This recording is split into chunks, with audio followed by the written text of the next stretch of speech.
ಪ್ರಮುಖವಾಗಿ ಎರಡು ವಿಷಯವನ್ನು ಮುಂದಿಟ್ಟುಕೊಂಡು ನಾವು ಅಹೋರಾತ್ರಿ ಧರಣಿ ಮಾಡ್ತಾಯಿದ್ದೀವಿ.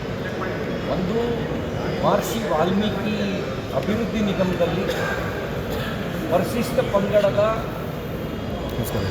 ಬಡವರ ಕಲ್ಯಾಣಕ್ಕಾಗಿ ಬಳಕೆಯಾಗಬೇಕಾದ ಅನುದಾನ, ಅದು ಗಂಗಾ ಕಲ್ಯಾಣಕ್ಕೆ, ಭೂ ಒಡೆತನ ಯೋಜನೆಗೆ, ಸ್ವಯಂ ಉದ್ಯೋಗಕ್ಕೆ, ವಾಹನ ಖರೀದಿಗೆ, ಹೀಗೆ ಅವ್ರ ಕಲ್ಯಾಣಕ್ಕೆ ಬಳಕೆಯಾಗಬೇಕಾದಂಥ ಅನುದಾನವನ್ನು ಮಾನ್ಯ ಮುಖ್ಯಮಂತ್ರಿ ಸಿದ್ದರಾಮಯ್ಯನವ್ರ ನೇತೃತ್ವದ ಸರ್ಕಾರದಲ್ಲಿ ಸಚಿವರಾಗಿದ್ದಂಥ ನಾಗೇಂದ್ರ ಅವರು ಮತ್ತು ಅವರ ತಂಡ ಬಾರ್ಗಳಿಗೆ ವರ್ಗಾವಣೆ ಮಾಡಿ, ಚಿನ್ನದ ಅಂಗಡಿಗಳಿಗೆ ವರ್ಗಾವಣೆ ಮಾಡಿ, ನಕಲಿ ಖಾತೆಗಳಿಗೆ ವರ್ಗಾವಣೆ ಮಾಡಿ ಅದರ ಹಣವನ್ನು ದುರ್ಬಳಕೆ ಮಾಡಬಹುದು, ಪರಿಶಿಷ್ಟ ಪಂಗಡದ ಬಡವರಿಗೆ ಅನ್ಯಾಯ ಮಾಡುವ ಕೆಲಸ ಮಾಡಿದ್ದಾರೆ. ಇದ್ರ ಜೊತೆಗೆ ಮೈಸೂರಿನಲ್ಲಿ ಮೂಢ ಅಭಿವೃದ್ಧಿಪಡಿಸಿದಂಥ ನಿವೇಶನ, ಭಾಳ ಜನ ನಿವೃತ್ತಿಗೆ ಮೊದಲು ಒಂದು ನಿವೇಶನ ಖರೀದಿ ಮಾಡಬೇಕು, ಒಂದು ಸ್ವಂತ ಮನೆ ಕಟ್ಕೋಬೇಕು ಅಂತ ಬಯಸ್ತಾರೆ. ಅದಕ್ಕಾಗಿ ಹಣವನ್ನು ಕೂಡಿಟ್ಟು ಅರ್ಜಿ ಹಾಕಿದ್ದಾರೆ. ಆದರೆ ಆ ಬಡವರಿಗೆ ನಿವೇಶನ ಸಿಕ್ಕಿಲ್ಲ, ಮಧ್ಯಮ ವರ್ಗದವರಿಗೆ ನಿವೇಶನ ಸಿಕ್ಕಿಲ್ಲ. ನೂರಾರು ಜನ ನಕಲಿ ದಾಖಲೆಗಳನ್ನು ಸೃಷ್ಟಿ ಮಾಡಿ ಸಾವಿರಾರು ಕೋಟಿ ರೂಪಾಯಿ ಬೆಲೆ ಬಾಳ್ತಕ್ಕಂಥ ಮೂಢ ಅಭಿವೃದ್ಧಿಪಡಿಸಿದಂಥ ನಿವೇಶನಗಳನ್ನು ಅಕ್ರಮವಾಗಿ ಪಡೆದಿದ್ದಾರೆ. ಆ ಅಕ್ರಮವಾಗಿ ಪಡೆದಿರೋದ್ರೊಳಗೆ ಮಾನ್ಯ ಮುಖ್ಯಮಂತ್ರಿ ಸಿದ್ದರಾಮಯ್ಯನವರ ಕುಟುಂಬವೂ ಸೇರಿರತಕ್ಕಂಥದ್ದು ದುರ್ದೈವದ ಸಂಗತಿ.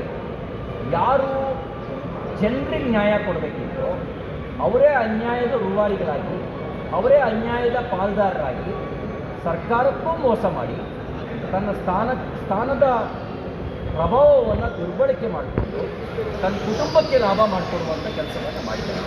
ನೋಡಿ, ಮುಖ್ಯಮಂತ್ರಿ ಸಿದ್ದರಾಮಯ್ಯನವ್ರ ಹೇಳಿಕೆಯನ್ನು ನೀವೆಲ್ಲರೂ ಗಮನಿಸಿದ್ರಿ ಅಂತ ಅಂದ್ಕೊಂಡಿದ್ದಾರೆ. ಅವ್ರು ಹೇಳಿದ್ದಾರೆ, ನಿವೇಶನ ವಾಪಸ್ ಕೊಡಬೇಕು ಅಂದರೆ ನನಗೆ 65 ಕೋಟಿ ಕೊಡಬೇಕು ಅಂತ ಹೇಳ್ತಾರೆ. ಅವ್ರು ಕೇಳುವ ಜಾಗದಲ್ಲಿ ಇಲ್ಲ, ಕೊಡೋ ಜಾಗದಲ್ಲಿದ್ದಾರೆ. ಅವರು ಹಣಕಾಸು ಖಾತೆ ಸಚಿವರು ಹೌದು, ಮುಖ್ಯಮಂತ್ರಿಯೂ ಹೌದು.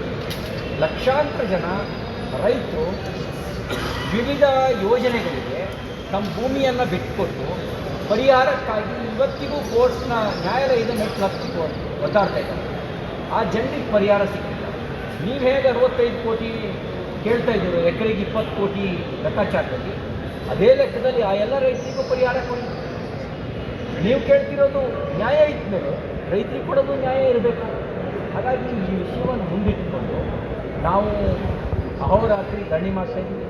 ನೋಡಿ, ವಿಧಾನ ಮಂಡಲ ಇರೋದೇನೆ ಪ್ರಜಾಪ್ರಭುತ್ವ ವ್ಯವಸ್ಥೆಯಲ್ಲಿ ಚರ್ಚೆಗೆ ವೇದಿಕೆಯನ್ನು ಕಲ್ಪಿಸಿರೋದೇ ವಿಧಾನ ಮಂಡಲ.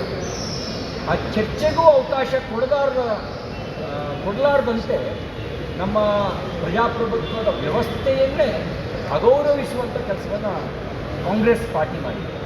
ಯಾವಾಗ ಚರ್ಚೆಗೆ ಹೆದರ್ತಾರೆ, ಯಾವಾಗ ನಮ್ಮ ಬಂಡವಾಳ ಹೊರಗೆ ಬರುತ್ತೆ ಅನ್ನೋ ಭಯ ಕಾಡುತ್ತೋ, ಎಲ್ಲಿ ನಾವು ಬೆತ್ತಲಾಗಿ ನಿಂತ್ಕೊಳ್ತೀವಿ ಅಂತ ಅನಿಸುತ್ತೋ ಆಗ ಚರ್ಚೆಗೆ ಹೆದರ್ತಾರೆ.